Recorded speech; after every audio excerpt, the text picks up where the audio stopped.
All right, this is the check for understanding on the empirical rule. And one of the key factors here is knowing how to break up these slices. So some of the misconceptions, where did I get these numbers from? Well, they were in the notes earlier, way back here, and you can see it's actually occurring multiple places.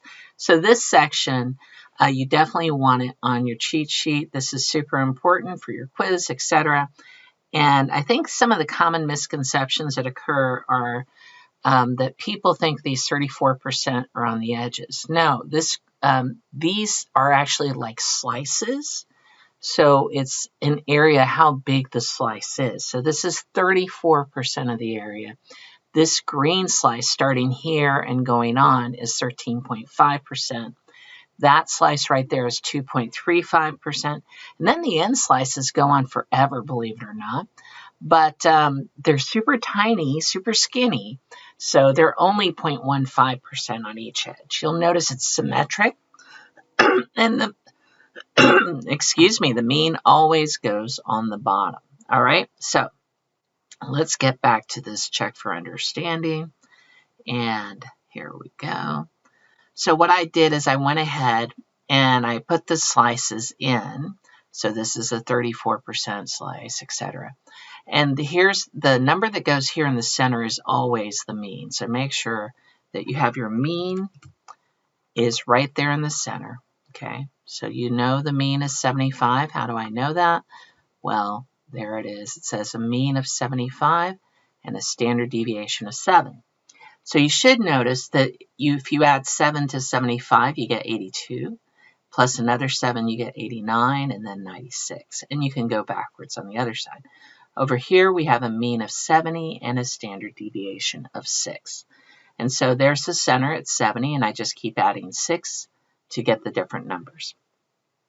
So these areas, so the numbers down here, you can see they're different on both sides. But the areas of the slices for a normal distribution always stay the same. That's the beauty of a normal distribution.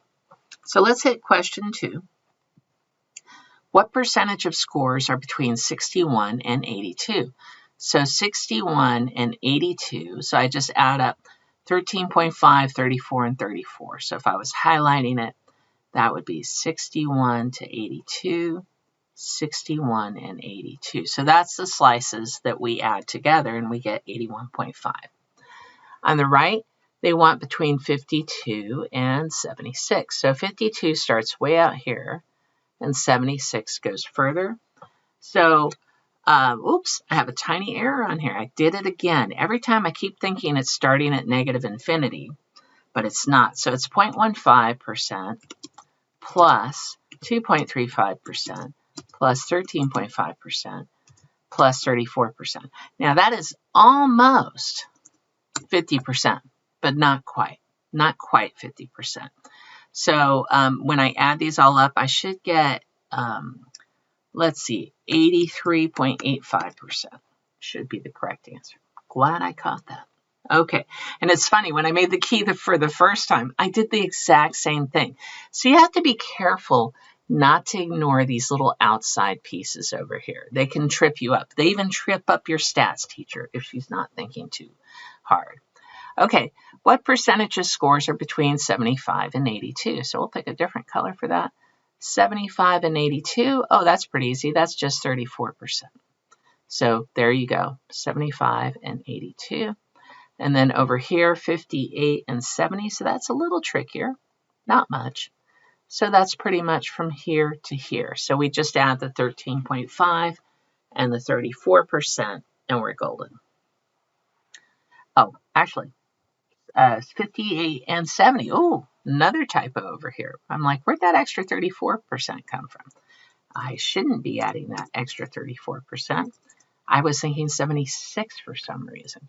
So 13.5% plus 34% is 47.5%. That makes sense. I remember that being the correct answer. Okay.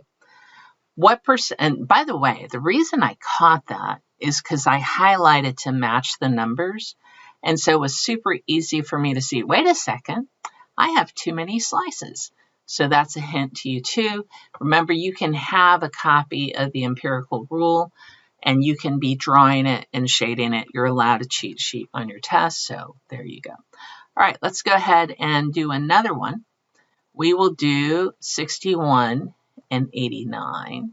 So 61 to 89 is all of this. Hey, that is just 2 standard deviations away from the mean. So I'm going to add that. This is just the empirical rule.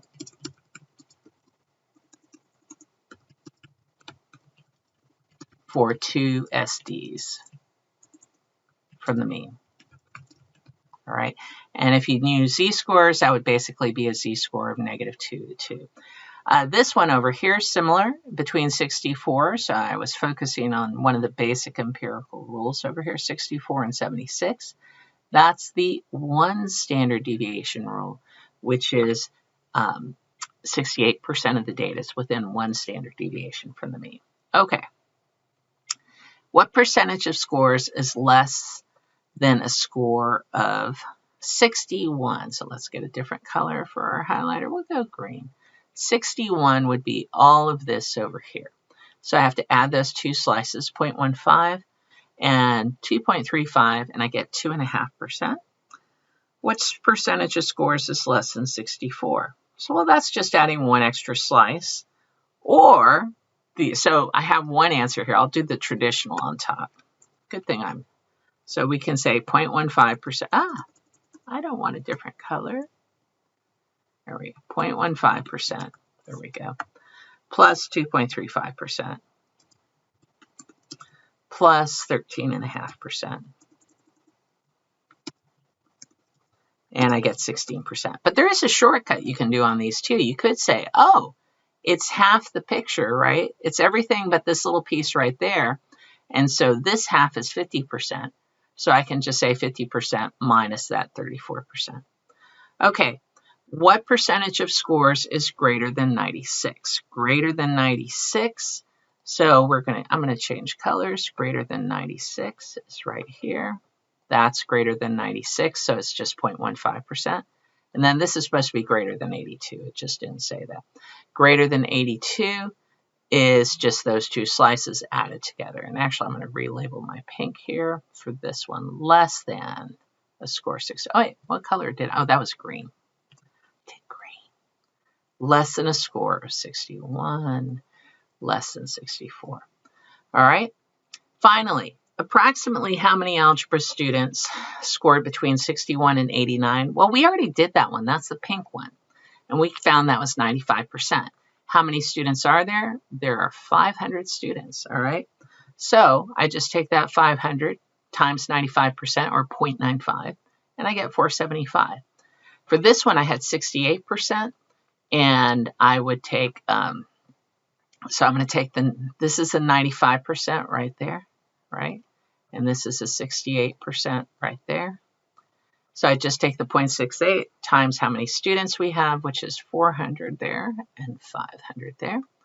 And we multiply them out, and I get 272. And that's it.